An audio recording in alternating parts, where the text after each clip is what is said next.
Good morning friends.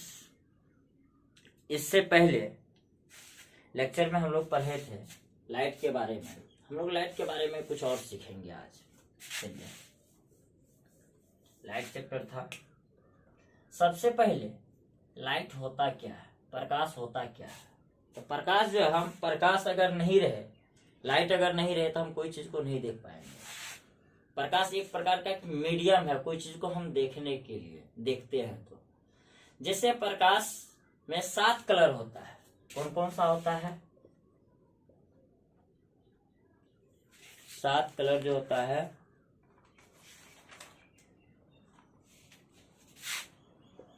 Big GYOR, VIBGYOR, violet, indigo, blue, green, yellow, orange, red. ये 7 colour. 7 colour होता क्या है? 7 colour का mixer है। ये 7 कलर जब एक साथ होता है तो वह कैसा दिखाई देता है? सफेद। यानी हम कह सकते हैं लाइट कितने कलर का मिश्रण है? 7 कलर का क्या है? मिश्रण है। चलिए, इसके बाद हम लोग पढ़े थे लाइट जो है, उसके बाद इसका लॉ पढ़े थे हम लोग कुछ। Law of reflection. First law उसमें हम लोग पढ़े थे प्रकाश के परावर्तन के कितने नियम थे? 2 नियम थे। फर्स्ट नियम हम लोग पढ़े थे, क्या पढ़े थे? जैसे मान लीजिए ये क्या है? मिरर है। ये क्या है? मिरर है। इसको MN लिखा जाता है। मान लीजिए एक लाइट इस पे आ रही है, पुनः उसी यानी एक ही मीडियम में हो रही है अगर कोई घटना, तब क्या कहेंगे? ये प्रकाश का परावर्तन हुआ। क्या हुआ? प्रकाश के परावर्तन के कितने नियम थे? 2 नियम। तो बताइए, और ये आपतन बिंदु, ये कौन सा बिंदु? ओरिजिन पॉइंट हो गया, जहां से टकराया इसको क्या कर देंगे? ओरिजिन। और यहाँ पे क्या होगा? अभिलंब। अभिलंब जो होता है मिरर के साथ कितना एंगल बनाता है? 90 डिग्री। क्लियर है?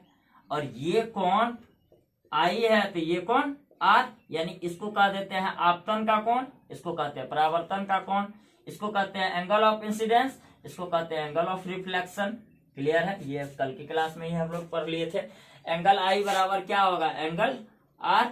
ये बात फर्स्ट लॉ था। और ये जो होगा एक ही साइड होगा, एक ही मीडियम में ये घटना होगा।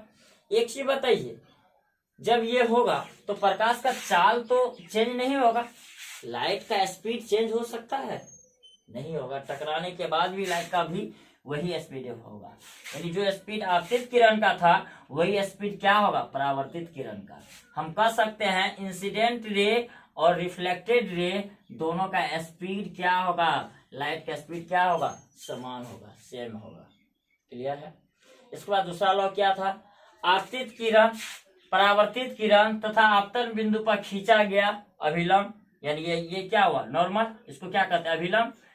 खींचा गया अभिलंब, तीनों एक ही तल में होते हैं। देख रहे हैं, एक ही तल में है। यहां तक तो कोई प्रॉब्लम नहीं होगा। इसके बाद कल हम लोग पढ़े थे कि कोई भी चीज है तो हम लोग एंगल उंगल निकालने के लिए कल सीख चुके थे। आपतित किरण, परावर्तित किरण और दोनों का चाल क्या होता है? समान होता है। बात सही है। अगर पूछ ले कोई, बताइए आपतित किरण और परावर्तित किरण क्या दोनों का चाल क्या होगा? समान होगा? बिल्कुल होगा समान। चलिए, इसके बाद हम लोग पढ़ते हैं। एक चीज बताइए, इसमें हम 2-3 टाइप के नोट करके हम लोग कल पढ़े थे। क्या पढ़े थे? अगर इस मिरर को टिल्ट कर दें, अगर इस मिरर को अगर हम थीटा कोण से घुमा दें, कितना कोण से? थीटा कोण से। देखिए, मान लीजिए ये M डैश है, N डैश है, ये घुमा दिए, ये थीटा है, तो मेरा ये एंगल, ये तो घूमेगा नहीं, ये तो पड़ेगा ही, क्योंकि ये लाइट जहां से पड़ रही है मिरर पे, ये तो उसी तरह पड़ते रहेगा। इसमें तो कोई चेंजिंग नहीं होगा। लेकिन चेंज क्या हो जाएगा?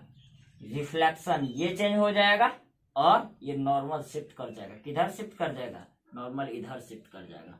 अगर हम मिरर को ही घुमा दिए तो नॉर्मल थीटा से घूमेगा अभिलंब, और रिफ्लेक्शन जो है ये कितना से घूमेगा सर? 2 थीटा से। ये बात पढ़े थे। जब मिरर को घुमाए, ऐसा भी तो केस हम ले सकते हैं, जब मिरर को हम फिक्स रखें और जब हम इसको ही घुमा दें। जैसे मान लीजिए ये क्या है? मिरर है, ये सोर्स लाइट पड़ रही है, यहां से लाइट जा रही है। मान लीजिए इसको हम क्या कर दिए, ये विलंब हो गया। इसको अगर हम मान लीजिए ऐसे थीटा कोण से इसको मूव कर दिए, अगर ये थीटा बढ़ाया है, ये एंगल क्या था आई, ये एंगल क्या था आर। तो बताइए जब ये थीटा से चेंज कर रहे हैं तो ये भी थीटा से क्या हो जाएगा, घूम जाएगा। बताइए इसका क्या होगा आई प्लस थीटा, इसका क्या होगा आर प्लस थीटा। हम कह सकते हैं ये दोनों एंगल क्या होगा, बराबर होगा। ये थीटा थीटा तो बराबर है। अब बताइए एंगल आई बराबर एंगल आर होता है, तो हम लिख सकते हैं इसको, यहाँ पर आर के बदला आई लिख सकते हैं। बताइए दोनों एंगल बराबर हुआ कि नहीं हुआ। एक ये पढ़े थे हम लोग, एक और पढ़े थे, अगर दो मिरर को हम क्या करें, अगर इस तरह से मान लीजिए एक मिरर ये है, एक मिरर ये है, अगर इसको हम कर दें, अगर यहाँ पे अगर कोई किरणें आएगी तो ये यहाँ से टकरा करके कहाँ इधर लौटेगी, फिर यहाँ से क्या होगी निर्गत। यानी ये इसको कहते हैं इमर्जेंट रे निर्गत किरण, इसको कहते हैं इंसिडेंट रे आपतित किरण।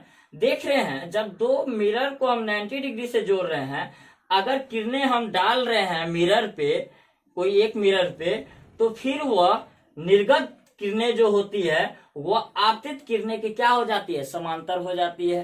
बिल्कुल बात सही है। इस तरह से हम ये 3 पॉइंट पढ़े थे। एक चीज बताइए, चलिए इसके बाद हम लोग आते हैं कलर थ्योरी पे। कलर क्या होता है, कोई चीज को पेड़ पौधा हरा रंग का क्यों दिखता है, तो उसके लिए सिंपल है। एक चीज बताइए, आंख पे जो कलर आएगा हमको तो वही रंग दिखेगा। अगर आंख पे हरा रंग आएगा तो हरा रंग दिखेगा, लाल रंग आएगा तो लाल रंग दिखेगा। अगर कोई भी रंग नहीं आ रहा तो कैसा दिखेगा, काला दिखेगा। अगर कोई भी रंग नहीं आ रहा मेरे आंख के रेटिना पे तो कैसा दिखेगा, कोई भी ऑब्जेक्ट काला दिखेगा। चलिए ये सब तो कल का क्लास था, आप लोग पढ़े भी होंगे और देख लीजिएगा वीडियो को फिर से। और आप जानते हैं आपतन आपतित किरण क्या कहते हैं, जो किरणें आती है जो दर्पण से टकराते तो उसको आपतित किरणें कहते हैं। ये सब डेफिनेशन सिंपल सिंपल सब है, वो सब कोई आप अपने से अगर समझ गए होंगे क्लास को।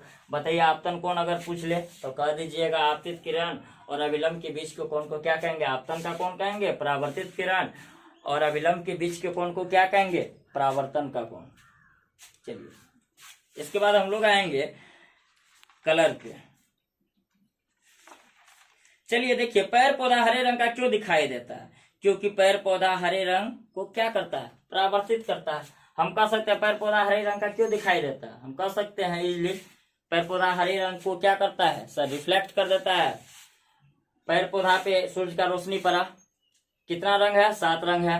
उसमें जो ग्रीन है वह ग्रीन रंग, क्योंकि पेड़ पौधा का रंग कैसा है, ग्रीन है, हरा है, तो वह हरा रंग को क्या कर देगा, मेरे आंख पे क्या कर देगा, रिफ्लेक्ट कर देगा, जिसके कारण हम पेड़ पौधा को किस रंग में देखते हैं, हरे रंग में देखते हैं। कोई भी वस्तु ठीक उसी रंग की दिखाई देती है जिस रंग की वह परावर्तित करती है। इसको कह सकते हैं an object appears of the same colour which is reflected by it.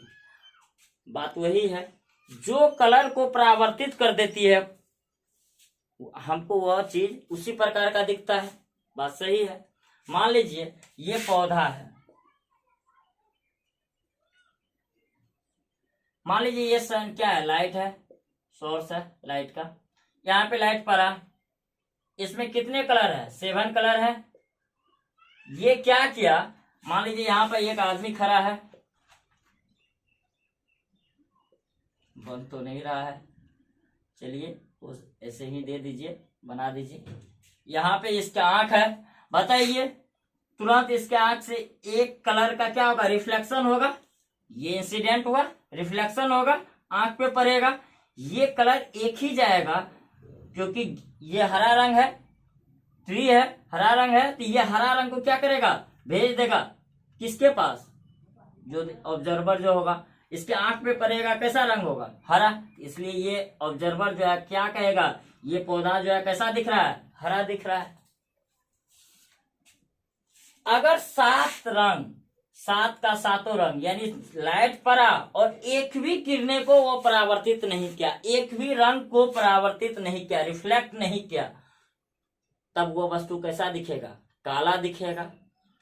अगर सारे कलर को रिफ्लेक्ट कर दिया, अगर मान लीजिए इस पे सातों कलर पड़ा, कोई ऑब्जेक्ट है, अगर इस पे ये लाइट है, इस पे सातों कलर पड़ा, यानी लाइट कितने कलर का मिश्रण है, 7 कलर का है, सातों कलर पड़ा इस पे, और सातों कलर को ये क्या क्या मान लीजिए रिफ्लेक्ट कर दिया, इसलिए ये तब ये वस्तु कैसी दिखाई देगी, अगर सातों कलर का रिफ्लेक्शन होगा तब ये वस्तु कैसा दिखाई देगा, उजला। इसलिए गर्मी के महीने में हम लोग कहते हैं कि उजला कपड़ा पहनना चाहिए, क्योंकि वह अवशोषित नहीं करता प्रकाश की किरणें को। अगर प्रकाश की किरणें को अगर कोई ऑब्जर्वेशन करेगा तो वह क्या करेगा, हीट ज्यादा होगा, हीटिंग ज्यादा होगा। इसलिए हम लोग गर्मी के दिनों में काला कपड़ा नहीं पहनते हैं। काला कपड़ा में गर्मी और ज्यादा लगता है, इसलिए लगता है क्योंकि काला इसलिए दिख रहा है, मेरे आंख पे एक भी कलर नहीं आ रहा है रिफ्लेक्ट होकर के, जिसके चलते वो काला दिखता है। इसका मतलब सातों कलर का क्या कर लेता है, ब्लैक कलर एब्जॉर्प्शन कर लेता है। व्हाइट कलर क्या करता है, सातों कलर का क्या कर सकता है, 7 कलर को क्या कर देता है, रिफ्लेक्शन कर देता है। तो हम कह सकते हैं, चलिए एक चार्ट बना लेते हैं। अगर कोई वस्तु ब्लैक कलर का क्या हो जाएगा, ब्लैक कलर का मतलब क्या है, सातों कलर 7 कलर होते हैं लाइट में, 7 कलर का क्या हुआ है, हम कह सकते हैं एब्जॉर्प्शन हुआ है। यानी सातों कलर को क्या कर लिया है, अवशोषित कर लिया है ऑब्जेक्ट। सातों कलर को जब मतलब एब्जॉर्प्शन कर लेगा, 7 कलर को एब्जॉर्प्शन कर लेगा अगर कोई भी ऑब्जेक्ट, तो वह हमको कैसा दिखेगा, ब्लैक कलर। इसलिए ठंडी के दिनों में हम कौन सा कपड़ा का ज्यादा यूज करते हैं, ब्लैक कपड़ा का, ताकि हमको मेरा शरीर गर्म रहे। और गर्मी के दिनों में देखिए व्हाइट कलर, व्हाइट कोई चीज कब दिखता है, जब 7 कलर का क्या हो जाएगा, रिफ्लेक्शन हो जाएगा, एब्जॉर्प्शन नहीं करेगा। जब 7 कलर का एब्जॉर्प्शन नहीं करेगा, 7 कलर का क्या कर देगा, रिफ्लेक्शन कर देगा, कौन, ऑब्जेक्ट। जब 7 कलर का रिफ्लेक्शन कर दिया ऑब्जेक्ट, अगर मान लीजिए इस ऑब्जेक्ट पे पड़ा, मान लीजिए रोशनी पड़ रहा है, सातों कलर, ये क्या कर रहा है, मेरे आंख पे रिफ्लेक्ट कर रहा है। ये बोर्ड एक भी कलर को एब्जॉर्ब तो कर नहीं रहा है।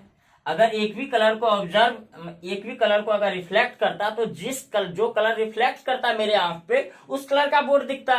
लेकिन अभी बोर्ड तो व्हाइट दिख रहा है। इसका मतलब है कि ये सातों रंग जो है मेरे आंख पे क्या हो रहा है, वापस लौट करके आ रहे, जो टकरा रहा है वो वापस लौट करके मेरे आंख पे पड़ रहा है, जिसके कारण ये कैसा दिख रहा है, उजला दिख रहा है, व्हाइट दिख रहा है। इसका मतलब तब ये क्या होगा, ज्यादा हीटिंग होगा, नहीं होगा। बोर्ड क्या ज्यादा हीटिंग होगा, इसलिए आप बोर्ड को छूते होंगे तो हल्का ठंडा लगता है, देखे होंगे। चलिए, तो ये आज एक चीज बताइए, गर्मी के दिनों में कौन सा कपड़ा पहनना चाहिए, व्हाइट या ब्लैक? डेफिनेटली व्हाइट कलर पहनना चाहिए। अगर कोई भी लाइट का एब्जॉर्प्शन होगा तो हीटिंग क्या होगा, हीट ज्यादा होगा। इसमें हीट क्या होगा, इंक्रीज कर जाएगा, लेकिन काफी इंक्रीज कर जाएगा, लेकिन इसमें हीट क्या होगा, इंक्रीज करेगा। भाई ये रोशनी पड़ रहा है, सारे रोशनी को रिफ्लेक्ट कर दे रहा है, तो क्या हुआ, ये एब्जॉर्ब तो किया नहीं, सारे लाइट को क्या कर दिया, रिफ्लेक्ट कर दिया। जब रिफ्लेक्ट कर दिया तो ये हीटिंग होगा इसमें क्योंकि लाइट क्या है, एक प्रकार का फोटोन है, लाइट एक प्रकार का फोटोन है। तो क्या होगा, ये हीटिंग क्या होगा, कम होगा।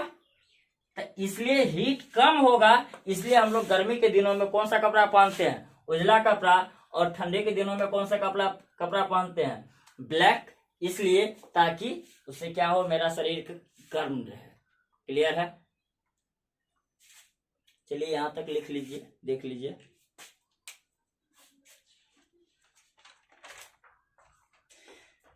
देखिए लिख सकते हैं, एक पॉइंट स्टार दे करके लिखिए।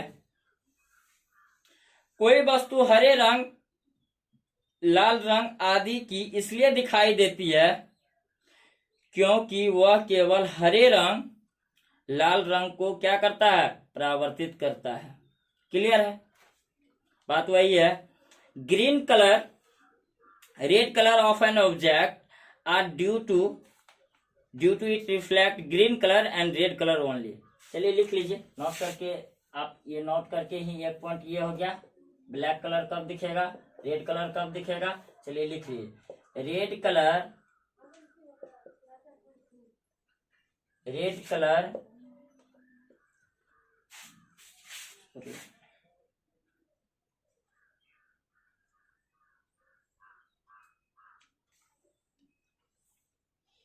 क्या था, चलिए देखिए, ग्रीन कलर, रेड कलर यानी green colour, red colour and green colour of an object are due to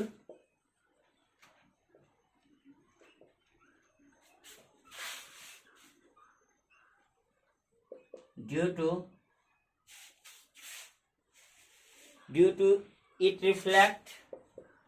देखिए, इट रिफ्लेक्ट कौन सा कलर करेगा, रेड कलर और कौन सा होगा, red colour and green colour only it. मतलब ये क्या करता है, देखिए, अगर कोई वस्तु हरा रंग और लाल रंग का इसलिए दिखाई देता है क्योंकि वह केवल कौन से रंग को परावर्तित करता है, हरा और लाल रंग को, इसलिए वो हमको कैसा दिखता है। हमको लगता है कलर में इसमें कहीं प्रॉब्लम नहीं आना चाहिए क्योंकि बहुत छोटा चैप्टर है और कुछ छोटा सा टॉपिक था, इसलिए हम बता दिए। देखिए, मेरे आंख पे जो कलर आएगा रिफ्लेक्ट होकर के, हमको वस्तु उसी कलर का दिखेगा, चाहे वो ऑरेंज हो, चाहे वो रेड हो, चाहे वो येलो हो, जो भी कलर हो। क्लियर है। चलिए, अच्छा एक क्वेश्चन देखिए, बहुत अच्छा है। लाल रंग का गुलाब हरे लाइट में कैसे काला दिखाई देगा। लाल रंग का गुलाब जैसे ही हम व्हाइट से कलर को चेंज कर दिए लाइट को, तो वह कैसा दिखेगा। लाल रंग का गुलाब जो होगा, रेड कलर रोज, वो रेड कलर में कैसा दिखाई देगा। चलिए लिख लीजिए यहाँ पे, रेड कलर का रेड रोज रेड कलर में, इसमें रेड कलर में कैसा दिखाई देगा, चेंज हो जाएगा। रेड दिखाई देना चाहिए, रेड रोज है, लाल गुलाब है तो लाल दिखाई देना चाहिए, लेकिन यहाँ पे क्या है, उस पे कलर हम दे रहे हैं रेड कलर।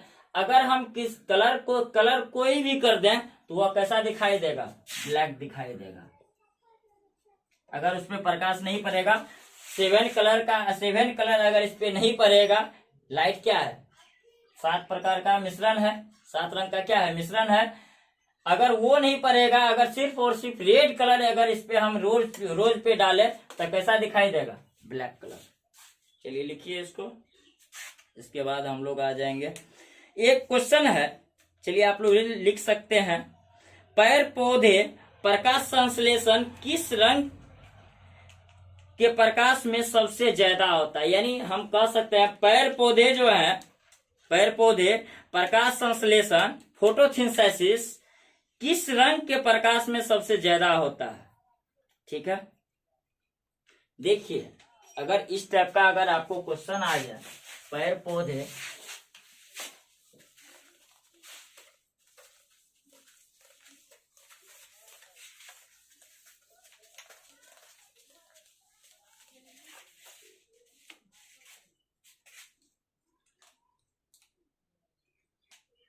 देखिए, पेड़ पौधे क्वेश्चन है, क्वेश्चन लिख लीजिए आप लोग, पेड़ पौधे किस रंग के प्रकाश में सबसे ज्यादा प्रकाश संश्लेषण क्रिया करता है।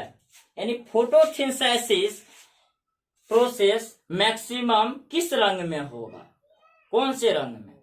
देखिए, अगर आपको ऑप्शन में अगर व्हाइट लाइट दे दे, यानी सफेद प्रकाश दे दे, तो आप उसको, व्हाइट लाइट का मतलब है कि वो उसमें कितना रंग कलर है, 7 कलर है।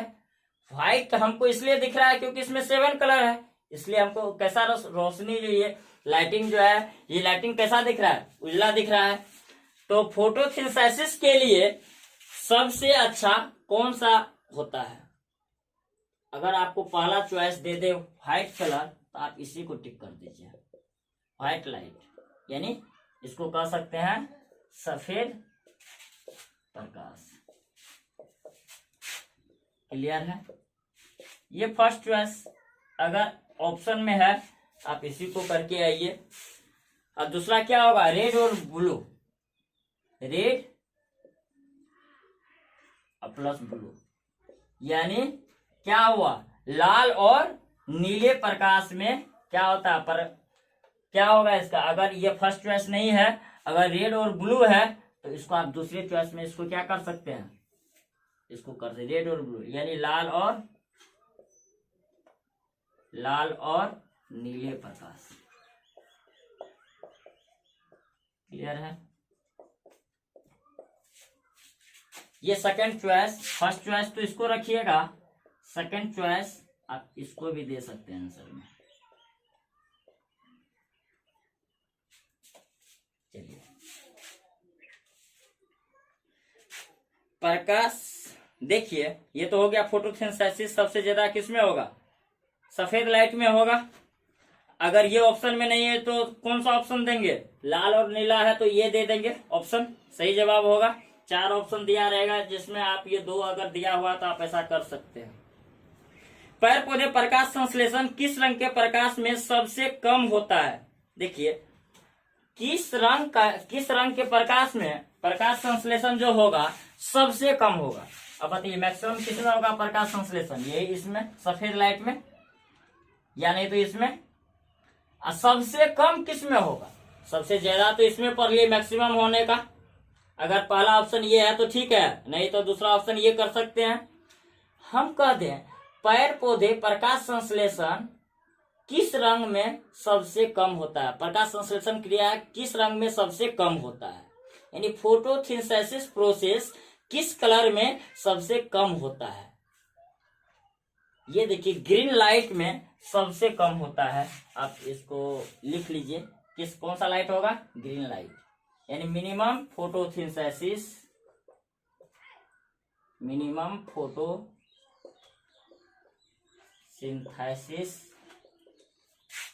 इन ग्रीन कलर बोल सकते हैं। मैक्सिमम किसमें होगा, मैक्सिमम फोटोसिंथेसिस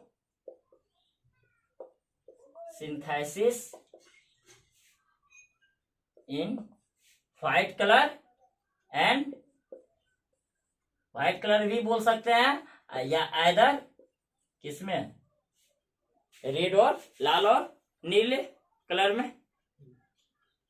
चलिए, इसके बाद हम लोग आएंगे लाइट यानी प्रकाश के अपवर्तन, रिफ्लेक्शन ऑफ लाइट। चलिए, यहां तक हमको लगता है कलर, ये छोटा सा टॉपिक था। अब हम लोग सीखेंगे प्रकाश के परावर्तन, प्रकाश के परावर्तन तो सीख लिए हैं, अब हम लोग अपवर्तन कहते हैं। तो अपवर्तन का डेफिनेशन हो जाएगा, जब प्रकाश एक माध्यम से दूसरे माध्यम में जाती है तो इस घटना को क्या कहेंगे, अपवर्तन कहेंगे। When light enters from one medium to another medium, that event, यानी ये घटना को हम क्या कहेंगे, रिफ्लेक्शन कहेंगे। जब प्रकाश एक मीडियम से दूसरे माध्यम में जाएगी, इंटर करेगी, तो इस प्रकार की घटना, that event is known as refraction। चलिए क्लियर है। चलिए मान लीजिए इसके ऊपर जो है एक अलग मीडियम है, इसके ऊपर एक अलग मीडियम, नीचे अलग मीडियम। मान लीजिए ऊपर वाला मीडियम जो है यहाँ पे रेयर मीडियम है, यानी रेयर मीडियम, ये यानी विरल माध्यम इसको कह सकते हैं, क्या कहेंगे, विरल माध्यम। नीचे वाला मान लीजिए डेंसर मीडियम है, क्या है, डेंसर मीडियम, इसको कहेंगे सघन माध्यम। देखिए रेयर मीडियम, मान लीजिए एयर क्या है, रेयर मीडियम, वाटर, सॉलिड कोई भी क्या हो गया, डेंसर मीडियम हो जाएगा। एयर जो हो गया क्या हो गया, रेयर मीडियम। उसी तरह से इधर भी होगा। तो मान लीजिए इधर क्या है, ऊपर हम वाटर ले लेते हैं, 2 डायग्राम बना लेते हैं, नीचे क्या लेते हैं, एयर, यानी ऊपर डेंसर से, इसमें मीडियम कहाँ चेंज हो रहा है, रेयर से डेंसर में जा रहा है, रेयर से डेंसर में जाएगा, देखिए क्लियर है। मान लीजिए एक किरणें आया और ये डेंसर में आ रहा है, तो इसको जाने में इसको कहीं भागेगा तो इसको भाग तो सकता नहीं, क्योंकि डेंसर में जा रहा है, सघन माध्यम है, सघन है तो इसको फ्री तो उतना मिलेगा नहीं, इसलिए किधर इसको मुड़ना होगा, अभिलंब की ओर रहेगा, यानी नॉर्मल, इसको क्या कहते हैं नॉर्मल, ये अभिलंब की ओर रहेगा। इस एंगल को कह देते हैं आई, इस एंगल को कह देते हैं आर, इसको इस आर को कहते हैं, लिख सकते हैं, इस आई को कहते हैं हम लोग एंगल ऑफ इंसिडेंस, आर को कहते हैं एंगल ऑफ रिफ्रैक्शन, यानी इसको कहते हैं आपतन का कोण, इसको कहते हैं अपवर्तन का कोण। एंगल आर को क्या कहेंगे, अपवर्तन का कोण। ये वाटर है, वाटर कैसा मीडियम है, डेंसर मीडियम है, डेंसर मीडियम है, डेंसर मीडियम से किस में आएगा, रेयर मीडियम में लाइट। बताइए सर इसमें भी क्या होगा, एक नॉर्मल होगा। इसमें बताइए जब प्रकाश की किरणें यहां से आ रही है, ये विरल में है, ये डेंसर में था, डेंसर में तो ये अभिलंब की ओर रहेगा, जैसे ये रेयर मीडियम में जाएगा, विरल माध्यम में जाएगा, तो अभिलंब से क्या होगा, दूर चला जाएगा। इसको कहते हैं एंगल आई, इसको कहते हैं एंगल आर। चलिए इसको आप लोग नोट कर लीजिए, इसके बाद कुछ पॉइंट हम लोग लिखेंगे।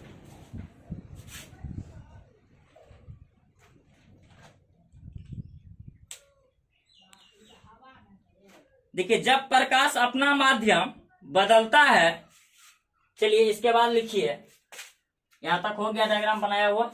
चलिए इसके बाद लिखिए, नोट करके इसी में लिखना है, रिफ्रैक्शन में ही लिखना है, नोट करके पॉइंट दे करके लिखते जाइए, नोट बना करके ऐसे लाइनिंग दे करके नीचे में हेडिंग तीर एरो दे करके लिखते जाइए। जब प्रकाश अपना माध्यम बदलता है तो उसका रंग और आवृत्ति नहीं बदलता है। जब प्रकाश अपना माध्यम बदलता है, बताइए एक माध्यम से दूसरा माध्यम में जा रहा है, क्या इस प्रकाश का, इस लाइट का रंग और आवृत्ति बदलेगा, नहीं बदलेगा। चलिए इसी बात को लिखा रहे हैं, जब प्रकाश एक माध्यम से दूसरे माध्यम में जाता है तो उसका रंग और आवृत्ति नहीं बदलता है। क्लियर है सर यहां तक? इसको इंग्लिश में भी लिख सकते हैं, when light enters from one medium to another medium, its color and frequency do not change। मतलब उसका क्या होगा, फ्रीक्वेंसी और कलर क्या होगा, लाइट का चेंज नहीं होगा। चलिए इसके बाद हम लोग आते हैं अगले पॉइंट पे, प्रकाश का रंग आवृत्ति पर निर्भर करता है। देखिए प्रकाश, कोई भी प्रकाश का रंग जो है किस पे डिपेंड करेगा, आवृत्ति पे यानी फ्रीक्वेंसी पे। यानी हम कह सकते हैं light of colour is depend on frequency, लेकिन तरंगदैर्घ्य पे डिपेंड नहीं करता है रंग। प्रकाश का जो रंग है आवृत्ति पे डिपेंड करता है, न कि तरंगदैर्घ्य पे। तो हम कह सकते हैं colour of light is depend on frequency, not depend on wavelength. यानी प्रकाश का जो रंग होता है सर आवृत्ति पर निर्भर करता है, न कि तरंगदैर्घ्य पे। यानी तरंगदैर्घ्य पे निर्भर नहीं करता है प्रकाश का रंग। क्लियर है ये बात? चलिए दूसरा पॉइंट हो गया।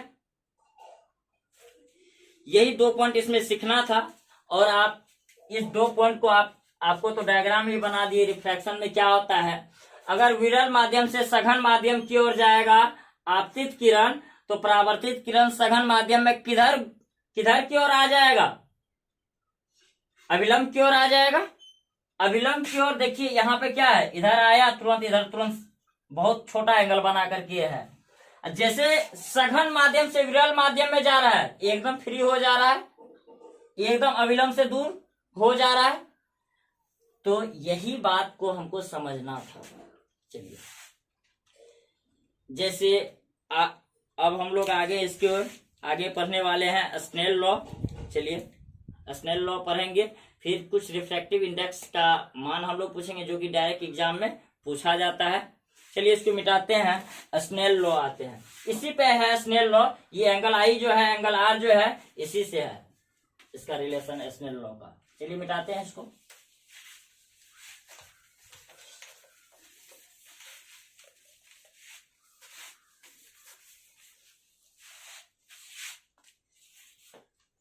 देखिए स्नेल्स लॉ, स्नेल का नियम इसको बोला जाता है।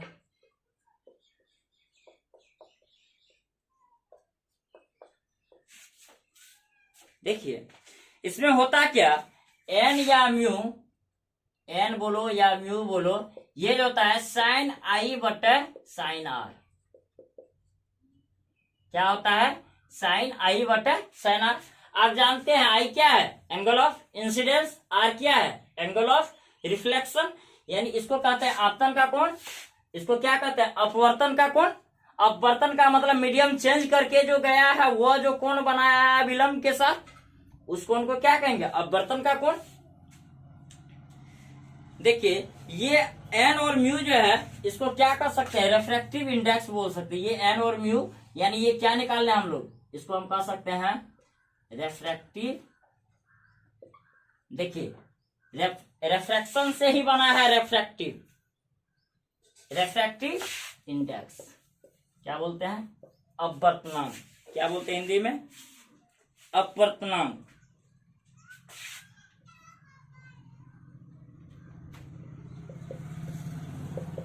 अपवर्तनांक क्लियर है। रेफ्रेक्टिव इंडेक्स वैल्यू हम लोग निकाल सकते हैं। अगर आई का मान पता है, आर का मान पता है, दोनों का मान अगर रख दे एंगल के साथ, तो हम एन और म्यू का मान निकाल सकते हैं इजिली। देखिए ये जो होता है हम कह सकते हैं, ये जो होता है सर यूनिटलेस होता है, यूनिटलेस वैल्यू होता है। बताइए थीटा बटे थीटा, थीटा थीटा कैंसिल, तो कुछ टर्म बचेगा लास्ट में, नहीं बचेगा। तो कैसा होगा, ये यूनिटलेस होगा। तो हम कह सकते हैं अपवर्तनांक एक मात्रहीन राशि है। अपवर्तनांक एक क्या है, मात्रहीन यूनिटलेस राशि है, क्वांटिटी है। चलिए इसके बाद हम लोग आगे पढ़ते हैं स्पीड ऑफ लाइट, यानी प्रकाश का चाल कितना होता है। बहुत अच्छा है, प्रकाश का चाल कितना होता है। चलिए यहीं पे पढ़ लेते हैं, प्रकाश का चाल कितना होता है। स्पीड ऑफ लाइट, ऐसे जो भी अगर की पॉइंट अगर हम लोग पढ़ते हैं तो हमेशा ये एरो मार करके हम लोग लिखेंगे। स्पीड ऑफ लाइट क्या होता है सर, देखिए याद रखिएगा 3×10⁸ मीटर पर सेकेंड। और ये वैल्यू खास करके एग्जाम में डायरेक्ट पूछ लेता है। बताइए रेफ्रेक्टिव इंडेक्स वैल्यू क्या होगा। और रेफ्रेक्टिव इंडेक्स वैल्यू आपको हम अभी कुछ चार्ट बना देते हैं, उस चार्ट को हमेशा माइंड में याद रखना है। डायरेक्ट आपको एग्जाम में टिक करके आ जाएंगे, कोई निकालने का जरूरत नहीं पड़ेगा। चलिए इसको मिटाते हैं। इसके बाद हम लोग कुछ रेफ्रेक्टिव इंडेक्स वैल्यू का चार्ट लिख रहे हैं, याद कर लेते हैं ताकि कोई पूछेगा तो बता सकते हैं तुरंत।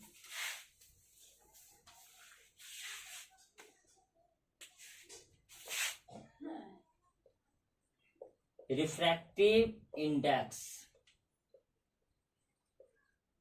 यानी इसको क्या कहेंगे, अपवर्तनांक। क्लियर है। एक चीज बताइए, निर्वात में कितना होता है, यानी इन वैक्यूम पहला लिखते हैं। वैक्यूम में कितना होगा, यानी निर्वात में रिफ्रैक्टिव इंडेक्स वैल्यू कितना होगा, एन का मान कितना होगा, 1 होगा। ठीक है। वाटर में कितना होगा एन का मान? अब बताओ, वाटर तो डेंसर मीडियम हो गया, तो अब क्या होगा, 1 से इंक्रीज कर जाएगा, तो वाटर में यानी पानी में कितना होगा एन का मान? पानी में हो जाएगा 1.33। इसको 4/3 भी लिख सकते हैं। चलिए, इसके बाद ग्लास में देखिए, ग्लास जो होता है, ग्लास का कितना होता है, एन का मान होता है 1.5। कितना होता है? 1.5। अब इसको फ्रैक्शन में नहीं बदल सकते हैं, 1.5 बटा इसको हटाइए 10, 5 दिया 15, 5 दूनी 10, 3/1.5 को क्या लिख सकते हैं, 3/2 लिख सकते हैं। उसी तरह चलिए, हवा में इन एयर, वैक्यूम में तो 1 होगा, लेकिन एयर में कुछ ना कुछ होगा एन का मान, तो 1.00, शायद 1 मिनट, 1.003 होता है। क्या होता है? 1.003 होता है। आप देख रहे हैं इसके आगे कुछ लिख रहे हैं, कूलम, जैसे पहले हम लिखते थे कोई चीज, इसमें लिख रहे हैं? नहीं लिख रहे हैं। देख रहे हैं यूनिट है इसके आगे कुछ भी, इसलिए इसको क्या कह दिए, मात्रहीन राशि बोल दिए, यूनिटलेस क्वांटिटी बोल दिए। किसको? रिफ्रैक्टिव को। चलिए, एयर का हम लोग कितना हो गया, 1 एयर में यानी कुछ ना कुछ रेसिस्टेंस होता है, एयर में हाथ इधर उधर करने में कुछ ना कुछ प्रॉब्लम होता है, लेकिन वैक्यूम में कोई प्रॉब्लम नहीं होगा, इसलिए एन का मान क्या होता था, 1 होता था। डायमंड में कितना होता है? खूब पूछता है। हीरा में बताइए रिफ्रैक्टिव इंडेक्स का मान क्या होता है? एन का मान क्या होता है? 2.4। एक चीज बताइए, आप खूब सुने होंगे, हीरा खूब चमकता है। क्यों चमकता है? क्योंकि उसका रिफ्रैक्टिव इंडेक्स वैल्यू क्या होता है? ज्यादा होता है। जिसका रिफ्रैक्टिव इंडेक्स वैल्यू जितना ज्यादा होगा वो उतना ज्यादा चमकीला होगा। क्लियर है? चलिए, इसके बाद हम लोग प्रकाश का चाल अधिकतम किसमें होगा? प्रकाश का चाल अधिकतम किसमें होगा? मैक्सिमम। ठोस में, सॉरी, ठोस में तो होगा ही नहीं। प्रकाश का चाल मैक्सिमम किसमें होगा? वैक्यूम में, निर्वात में। सबसे कम कहाँ होगा? सॉलिड में, ठोस में। तो हम लिख सकते हैं, चलिए इसको हम मिटा दें, इसको हो गया होगा।